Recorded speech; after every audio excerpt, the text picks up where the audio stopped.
गेय गायक संकर दोष, भाव भावक संकर दोष और क्या भाव भावक भाव के अभाव पूर्वक। तो बहुत से लोग कहते हैं समय सार की प्रशंसा करते हुए कि समय सार तो मोतियों का हार है, मोतियों की माला है। मोतियों की माला समझते कैसे मिलते हैं? यानी समय सार की गाथाएं प्रबंध काव्य नहीं है, मुक्तक काव्य है, जरा साहित्य की भाषा में। ये जानते हैं ना? अब अपने कहाँ इतने हिंदी साहित्य को जानने वाले, संस्कृत साहित्य को जानने वाले श्रोता कहाँ हैं हमारे विद्यार्थियों को छोड़कर? मुक्तक काव्य उसे कहते हैं कि एक ही छंद में बात पूरी हो जाए। रहीम के दोहे, तुलसी के दोहे जो अभी उत्तम चंद जी आपको पद बोल बोल के सुनाते हैं, जानत राय के वगैरह के, ये सब मुक्तक काव्य है। माने एक ही छंद में बात खत्म। और प्रबंध काव्य एक छंद में बात खत्म नहीं हो, उसी का संदर्भ आगे में चले, उसका आगे में चले, उसका आगे में चले, उसका आगे में चले, उसे बोलते प्रबंध काव्य।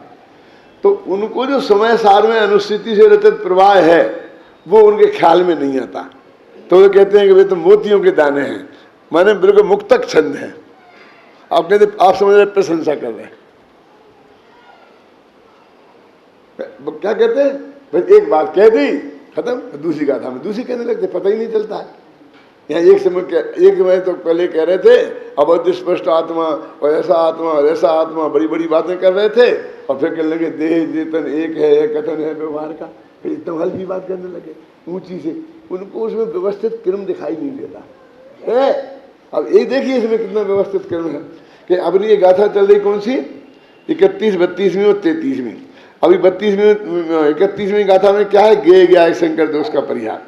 और 32वीं क्या है? भाव भावक संकर दोष का परिहार। और 36वीं और 37वीं गाथा में क्या है? तुम्हारे पास किताब है ना, देखो। हाँ, ये मोहादि मेरे कुछ नहीं है, मैं एक गायक भाव हूं, और धर्मादि मेरे कुछ नहीं, मैं एक गायक भाव हूं, है ना दोनों गाथाएं। तो ये वही बात चल रही है, वो खत्म नहीं हो गई, वो 33 में खत्म नहीं हो गई, क्योंकि ये जो भाव ये गायक संकर दोष की बात थी, उसी को कह रहे धर्मादि मेरे कुछ नहीं। इसी बात की भावना भाव है, धर्मादि द्रव्य मेरे कुछ नहीं है, मैं तो एक गायक भाव हूं। ये गे के से भिन्न की भावना की बात है। और मोहादि मेरे कुछ नहीं, मैं एक गायक भाव हूं, ये भावक भावों के से भिन्नता की बात है। मतलब उसी बात को आगे बढ़ा रहे, वहां उसमें कंटिन्यूटी है। हम कंटिन्यूटी देखें समय सार की पहली गाथा से अंतिम गाथा तक, तो बराबर उनके बीच में से निकला हुआ डोरा दिखाई देगा, कहीं से वो डोरा गायब नहीं है। इसलिए वो प्रबंध काव्य है, बना हुआ है, एक व्यवस्थित क्रमिक विकास होता है उसमें। एक बात कहते कहते समझ में ना, तो अब ये कहते हैं गेय गायक संकर। अभी बात तो कितनी बड़ी लगी है, 31वीं गाथा, और बहुत महिमा आती कि नहीं आती? क्यों जीतू भाई? ठीक है, क्या है? ऐसा नहीं करो कि महिमा नहीं है, उल्टा मत समझना। यानी कितनी सरल बात है जगदीश भाई, कि देह से भिन्न ये जितेंद्रीय जिन में आ गया, और राग छेवसम ज्ञान से भिन्न ये राग से भिन्न ये जितमोह जिन में आ गया है, और इनसे सर्वथा भिन्न, सर्वथा अभाव ये क्षीणमोह जन्म में आ गया। तो सीधी सच्ची बात तो ये वर्णादि अनुरागादि तेने जो भाव को न्यारा किया, यही बात है। जो वर्णादि और भाव से भागादि से अपने भाव को न्यारा किया, वो किया, तो बस तुम्हें तीनों स्थितियां हो जाएंगी निश्चय की। यही है ना, भाई तुमने आत्मा का अनुभव किया कि तीनों स्थितियां हो गई बिना ही करे। जैसे मैंने कहा था ना, बाहुबली ने दीक्षा ली, और दीक्षा लेने के बाद में ध्यान में खड़े हो गए, तो केवल ज्ञान होने के पहले वहां से हिले ही नहीं। तो फिर उनके इरिया समिति और भाषा समिति थी कि नहीं थी? क्यों? अब यदि निश्चय से उस ध्यान को भी इरिया समिति और भाषा समिति नहीं माने, तो फिर नहीं थी मानना पड़ेगा। फिर वो 28 मूलगुण नहीं है, और 28 मूलगुण नहीं है तो शादी कैसे हो सकती है? माने वो तर्क संगत है, वो मानना जरूरी है। ख्याल में है? नहीं, वो व्यवहार वाले ही को माने। वो व्यवहार वाली तो 4 हाथ जमीन देख के चलने की बात है ना। वो तो जब भी चले तब 4 हाथ देख के जमीन चले, और नहीं चले तो उसके लिए चलना जरूरी है क्या? माफी मांगे, प्रतिक्रमण बोलते हैं ना, आलोचना प्रतिक्रमण। तो फिर गलती करें फिर माफी मांगे, क्यों? और गलती नहीं करें तो आगे आएगा समय सार में प्रतिक्रमण अप्रतिक्रमण, और प्रतिक्रमण को विष कहा है कि तुम गलती करो माफी मांगो, कोई अच्छी बात है। गलती नहीं करो तो माफी नहीं मांगो, तो अप्रतिक्रमण माने प्रतिक्रमण नहीं करना ये अमृत है, और प्रतिक्रमण करना ये विष है, ऐसा लगा। यत्रा प्रतिक्रमण में विष प्रणीतम, क्यों? ये माने मेरे कहने का मतलब ये है कि कोई और एकदम बात बदल नहीं गई है। वो ही देह से भिन्नता की बात चल रही थी। कम्मेनो कम्मम्मी अहमद महकम से कम्मेनो कम्मम जाए साखल बुद्धि अपरिबुद्धो हबदी तावे, वही भेद विज्ञान की बात चल रही थी, और वही बात आगे आगे चल रही है। बस इनको निश्चय स्थिति क्यों कह दिया जबरदस्ती? अरे भैया शिष्य ने पिछले व्यवहार स्थिति का किया था ना, कि ये सब स्थितियां झूठी हो जाएंगी। मेरा तो बहुत स्पष्ट चिंतन है कि उस ज़्यादा झगड़ा में मैं नहीं पढ़ना चाहता हूँ, लेकिन जैन दर्शन अकर्तावादी दर्शन है। ख्याल में है ना, किसी नए से मतलब भगवान को कहीं कर्ता भी कह दिया होगा तो क्या उसको रट रट करके हिंदू समाज के बीच में रहने से वैसे ही कर्तावाद हमारे दिमाग में इतनी गहराई से घुसा हुआ है कि भाई भगवान की मर्जी, भगवान जो चाहेगा सो होगा। हम रोज ही ना हमारे मुँह से ये शब्द निकलते रहते हैं। चारों तरफ के इस प्रभाव से हमारा चित्त इतना दूषित रहता है कि जाने अनजाने क्यों हम वो वैसे वाक्य हमारे मुँह से निकलते रहते कि नहीं निकलते रहते हैं। तो हमारा ये जो तत्व ज्ञान है जिसमें लिखा था धारावाहिना बोध नेने, वो धारावाहिक बोध चलना चाहिए। कल भी आया था ना यहाँ पर, कौन सा आया था प्रकरण में कि निरंतर, हाँ ये इसमें आया था कि भेदाभ्यास के द्वारा। तो भेद के अभ्यास की बात ये मेरे नहीं है। ये कर्तृत्व का जो इतना जहर चढ़ा हुआ है तो 24 घंटा उस पर रहना चाहिए तेरे विकल्प में, करता नहीं करता नहीं करता नहीं करता नहीं करता नहीं। तो वो बीच में उस विकल्प को उठाने से क्या लाभ है? वो भेदाभ्यास में विघन है कि भेदाभ्यास का आभूषण है वो। मेरा मतलब है क्या करना चाहिए? क्या हमारे मतलब यह है कि वो फर्क ही नजर नहीं आता है।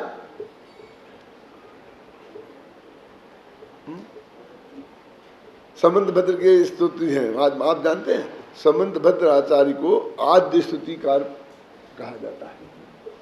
आज से 1900 वर्ष हो गए उनको। विक्रम संवत 38 में उनकी उपस्थिति दर्ज थी, और उनके स्तोत्र देखो। मेरे कहने का अर्थ ये है कि ये जो निश्चय स्तुति की बात जो आत्मा का अनुभव है, तो इसका व्यवहार भी उसी सीमा तक है ना। और फिर स्तुति की परिभाषा दी है ना, गुणेषु अनुरागा भक्ति। तो उनके गुण में अनुराग हो ना, तो उनके अनंत गुण है, कम है ना।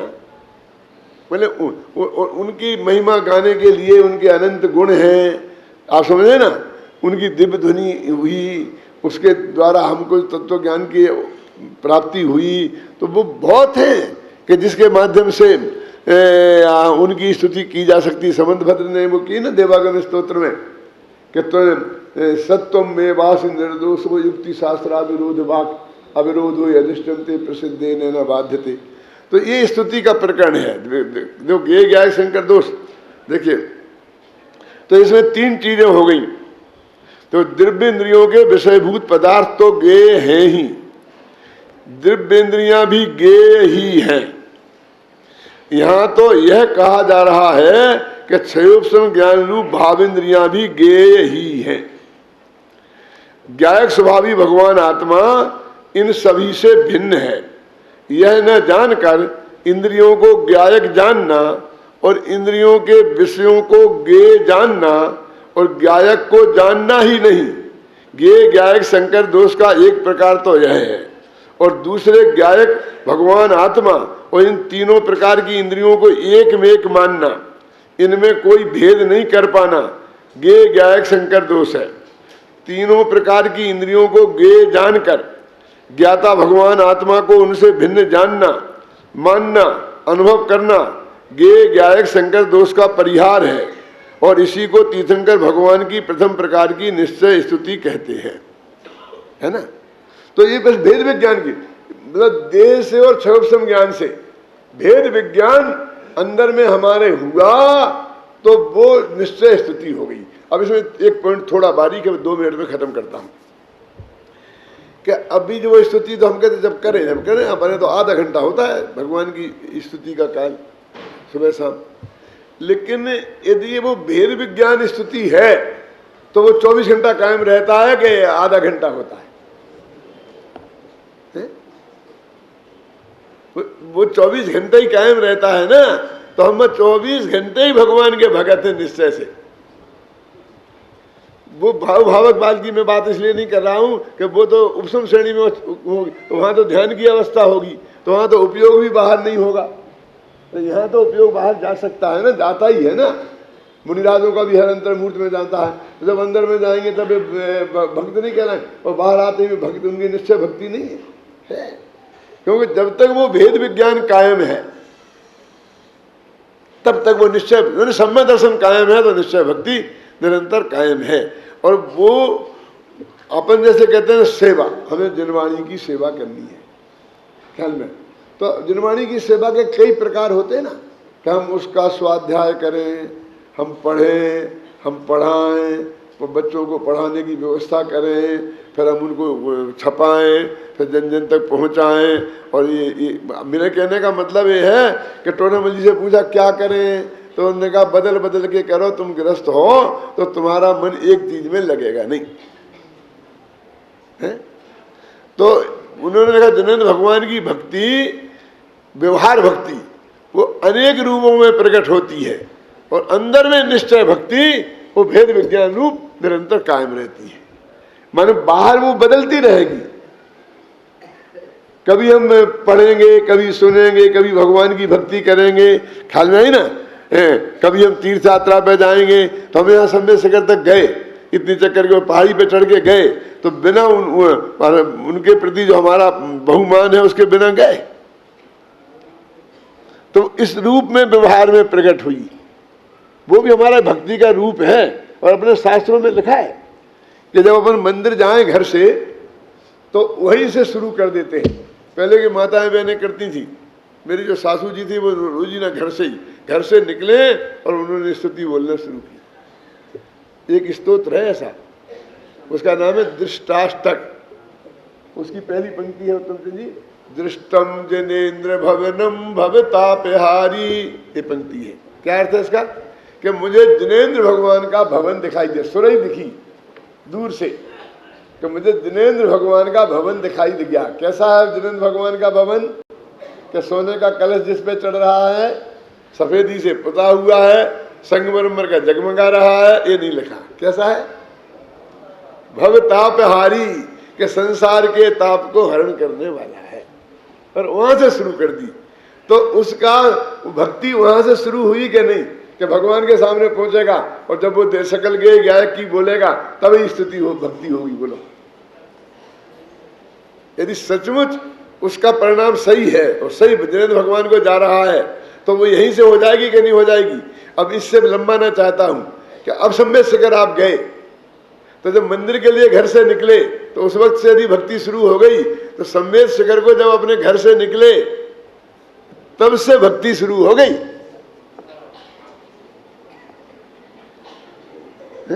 और क्रियाएं तो खाने पीने की भी होंगी, उसमें लेटरिन जाने की भी होंगी। और निगम के उदाहरण में तो ऐसा लिखा है कि आप यात्रा को 2 महीने बाद जाने वाले हैं, और अभी तो बाजार जा रहे, लेकिन ऐसी सामग्री लेने जा रहे कि जो यात्रा में काम आएगी, उसके बिना यात्रा में काम नहीं होता है। क्यों? 2 कुर्ता सिला रहे हैं, 2 टोपियां सिला रहे हैं, क्यों? और भी बिस्तर बंदी की तैयारी कर रहे हैं, तो वो भी शिखर जी जाना।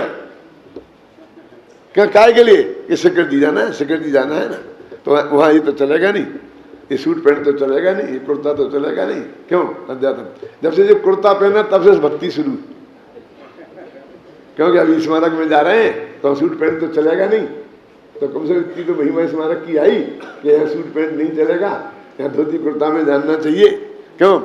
आज सुबह प्रवचन करना है तो फिर तो नहा के जाएंगे। मैं कहती नहीं ऐसी कोई बात नहीं, कहती नहीं जब नहा के ही जाएंगे, धोती कुर्ता पहन के जाएंगे, तो मतलब पहले से ही वो परिणाम जागृत होता है ना, तो व्यवहार तो वहां से कायम होगा, उसमें किसी को ऐतराज थोड़ी है।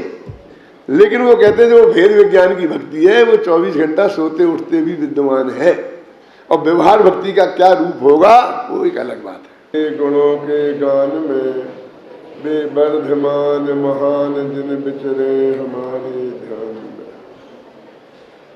समय सार परमागम की 31वीं गाथा पर चर्चा समाप्त हुई। अब 32वीं और 33वीं गाथा की चर्चा आरंभ करनी है। जिन 3 प्रकार के होते हैं, एक जितेंद्रिय जिन, एक जितमोह जिन और एक क्षीण मोह जिन। जितेंद्रिय जिन 4थे गुणस्थान से लेकर 7वें गुणस्थान तक होते हैं। जितमोह जिन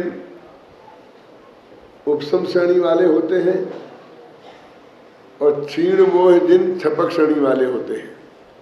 इस तरह 4थे गुणस्थान से लेकर 12वें गुणस्थान के जीवों को जिन नाम की संज्ञा है। मैंने 4थे से लेके 12वें तक वो सब जिन कहलाते हैं, और फिर उनमें बर लगा दो, जिन बर, तो वे 13वें गुणस्थान वाले हो जाते हैं, जिन बर है ना। और फिर उसमें वृषभ लगा दो तो उसमें आधार जब तीर्थंकर हो गए ना, तो उनके पहला नंबर है जिनका, तो जिन बर वृषभ 6 उसमें आता है द्रव्य संग्रह के मंगलाचरण में एण जेण वृष आता, जिनवर वृषवेण एण दिठम गोविंद देविंद विंद बंदम आता ना। तो ये जिन संज्ञा 12वें गुणस्थान तक के जीवों की है। जितेंद्रिय जिन में दर्शन मोहिनी की जीतने की बात है, और उपशांत मोह में और क्षीण मोह में चारित्र मोहिनी कर्म को जीतने की बात है। मैंने बस मोह कर्म को जीतना है, असली बात तो ये है। बाकी 7 कर्म की तो तरफ बात ही नहीं करते हैं, क्योंकि 7 कर्म की स्थिति तो ऐसी है कि वे तो समय पर अपने आप नष्ट हो जाने वाले हैं, और उनके कारण जो भी होगा उसके कारण आगामी कर्म का बंध नहीं होगा। वे समझ लीजिए उनकी संतति यहीं समाप्त हो जाएगी, उनकी वंश परंपरा नहीं चलती है। जैसे 4 अघातिया कर्म हैं, और अघातिया कर्मों के उदय में जो भी होना होगा अनुकूल प्रतिकूल संयोग मिल जाएंगे। गोरा काला शरीर मिल जाएगा नाम कर्म के उदय से, नीचे ऊंचे कुल में पैदा हो जाएंगे गोत्र कर्म के उदय से, समझे ना। लेकिन कोई काला है इसलिए उसे ज़्यादा कर्म बंधेंगे, और कोई गोरा है तो उसे कम बंधेंगे, ऐसा नहीं है। उससे जो परिणाम आया वो बाह्य संयोग में आता है, और वो संयोग जैसे भी है वो एक दफा मिल गए और फिर समय पाकर के समाप्त हो जाएंगे। उनके कारण इस जीव को बंध नहीं होता। इसीलिए अनंत भगवान के 4 घातिया कर्म हैं, फिर भी उनके नाश के लिए वे कोई पुरुषार्थ नहीं करते। अपने आप काल पाकर आयु पूरी होती है और चले जाते हैं। वह जिनकी आयु स्थिति कम ज़्यादा होती है तो केवल ही समुद्रघात होता है, वो अलग बात है। अब ये जो अघातिया कर्मों के उदय से जो संयोग मिले हैं, उन संयोगों में एकत्व ममत्व कर्तृत्व और भोक्तृत्व एक करता है जीव दर्शन मोह के उदय में। जब उनमें एकत्व ममत्व किया ना, तो उसमें अघातिया कर्म का उदय नहीं है। अघातिया कर्म से तो वे मिल गए, उनके मिलने के कारण ये नहीं होता है। इसमें दर्शन मोहिनी का उदय निमित्त है। जरा समझना इस बारीकी से। जो भी हमें अनुकूल प्रतिकूल संयोग मिल गए उन्हें अच्छे बुरे मानकर राग द्वेष करना, ये राग द्वेष करने में मोहिनी कर्म का उदय निमित्त बनता है, उन अघातिया कर्मों का उदय निमित्त नहीं बनता। अब इससे ज्यादा और क्या कहा जा सकता है कि चारों अघातिया कर्म बैठे रहते हैं बड़ी मजबूती से, और ये आत्मा केवल ज्ञानी और आनंद सुखी हो जाता है।